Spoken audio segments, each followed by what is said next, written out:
আল্লাহ পাক সেদিন নিজে বিচার করবেন। যেই লোকটা দুনিয়াতে জোর করে খেয়েছিল, ধরেন 1 টাকাই, সেই লোকটাকে বলা হবে তার 1 টাকা তুমি ফেরত দাও। লোকটি তখন পকেটে তাকাবে, দুই পাশে হাত দিবে, কোনো পকেট নেই, কারণ জামাই তো নেই, পকেট পাবে কোথায়? আল্লাহ, আমার কাছে তো 1 টাকা নেই। কয় কি আছে? কয় কিছু নামাজ আছে, 10 বার হজ করেছিলাম, হজের সওয়াব আছে। টাকা পয়সা ছিল দুনিয়াতে, 20 বার উমরা করেছিলাম, টাকা পয়সায় উমরার সওয়াব আছে। মানুষকে দান করেছিলাম, সেই সওয়াব আছে। তারপরে ভালো কাজ করেছিলাম, সেই সওয়াব আছে। আল্লাহ বলবেন 1 টাকার বিনিময়ে তোর সমস্ত সওয়াবগুলিকে কাট করে তার আমলনামায় দিয়ে দেওয়া হলো। 1 টাকার বিনিময়ে যদি সব সওয়াব দিয়ে দেয়, এখন কি আর কোনো নেকি এই লোকটার আছে নাকি?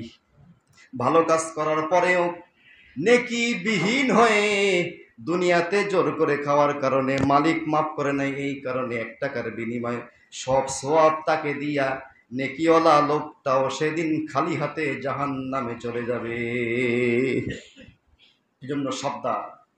আল্লাহ পাক তার হাবিব বলেছেন 2টা জিনিস আল্লাহ পাক মাফ করবেন। একটা হলো শিরক, আল্লাহর জায়গায় কাউকে বসানো, আল্লাহর সমকক্ষ কাউকে মনে করা। আরেকটা হলো অন্যের হক মারা। কারণ অন্যের হক আপনি মেরেছেন, আল্লাহ যদি মাফ করে দেয়, তাহলে যারটা মেরেছেন তার উপরে জুলুম করা হলো। কথা কোন ঠিক কিনা? যার জোর আছে সে শুধু মারবে, আর আল্লাহুম্মা আমিন, ক্ষমা চাবে, আল্লাহ মাফ করে দিবে। তাহলে যেই লোকটারটা মারলেন সে তো ন্যায় বিচার পেল না। এই জন্য আল্লাহ পাক এটি মাফ করবেন না। যেন খুব সাবধান।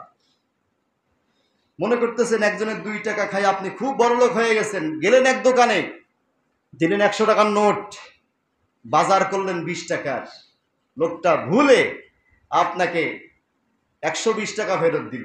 ভুলে আপনি সুন্দর টাকার দিক তাকায়া, দোকানদার তো বুঝে নেই, দিয়ে দিয়েছে ভিড়, টাকার দিক তাকায় আপনি মুস্কি মুস্কি হেসে চলে গেলেন, আর বললেন যে সদাইও পাইলাম, আবার ভুলে 120 টাকাও আসলো, মানে আরো 20 টাকা লাভ হলো। এই খুশিতে আপনি বাড়িতে চলে গেলেন।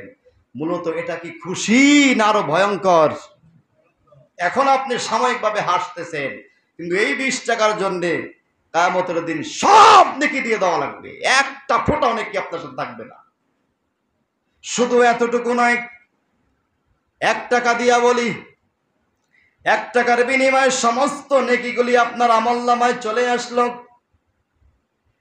বিনিময়ে কি হলো? আপনার সমস্ত গুনাহগুলি সেই লোকটা নিয়ে চলে গেল ডাবল জাহান্নাম।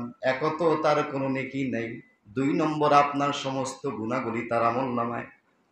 এত কঠিন শাস্তি কেন?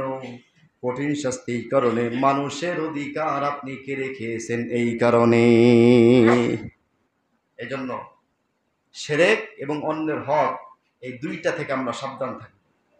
এই 2টা কখনো ক্ষমার যোগ্য নয়। আল্লাহ পাক আমাদেরকে সহি বুঝ দান করুক। সকলে বলি আমিন।